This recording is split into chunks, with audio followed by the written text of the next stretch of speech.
বাংলাদেশ ভারতের সম্পর্ক ভালো না থেকে উপায় নেই। আমাদের সম্পর্ক এত ঘনিষ্ঠ, আমাদের পরস্পরের উপর নির্ভরশীলতা এত বেশি। বাংলাদেশ ভারতের মধ্যে ভালো সম্পর্ক না থেকে উপায় নেই বলে জানিয়েছেন অন্তর্বর্তীকালীন সরকারের প্রধান উপদেষ্টা ডক্টর মোহাম্মদ ইউনূস। বিবিসি বাংলাকে দেওয়া এক সাক্ষাৎকারে তিনি একথা জানান।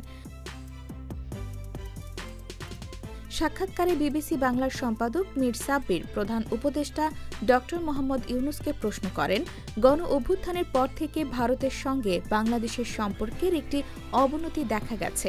এখন দুই দেশের সম্পর্ক কোন পর্যায়ে আছে? মীর সাব্বিরের প্রশ্নের জবাবে প্রধান উপদেষ্টা বলেন, বাংলাদেশ ও ভারতের সম্পর্ক খুবই ভালো। আমাদের সম্পর্কের কোনো অবনতি হয়নি। আমি যেভাবে ব্যাখ্যা করে এসেছি, আমাদের সম্পর্ক সবসময় ভালো থাকবে, এখনো ভালো আছে, ভবিষ্যতেও ভালো থাকবে। তিনি বলেন, বাংলাদেশ ভারতের সম্পর্ক ভালো না থেকে উপায় নেই। আমাদের সম্পর্ক এত ঘনিষ্ঠ, আমাদের পরস্পরের উপর নির্ভরশীলতা এত বেশি এবং আমাদের ঐতিহাসিকভাবে, রাজনৈতিকভাবে, অর্থনৈতিকভাবে আমাদের সম্পর্ক এত ক্লোজ, সেটার থেকে আমরা বিচ্যুত হতে পারবো না। তবে মাঝখানে কিছু কিছু মেঘ দেখা দিয়েছে। এই মেঘগুলো মোটামুটি এসেছে অপপ্রচার থেকে। অপপ্রচারের শত্রু কারা সেটা অন্যরা বিচার করবে, কিন্তু এই অপপ্রচারের ফলে আমাদের সঙ্গে একটা ভুল বোঝাবুঝি হয়ে গেছে।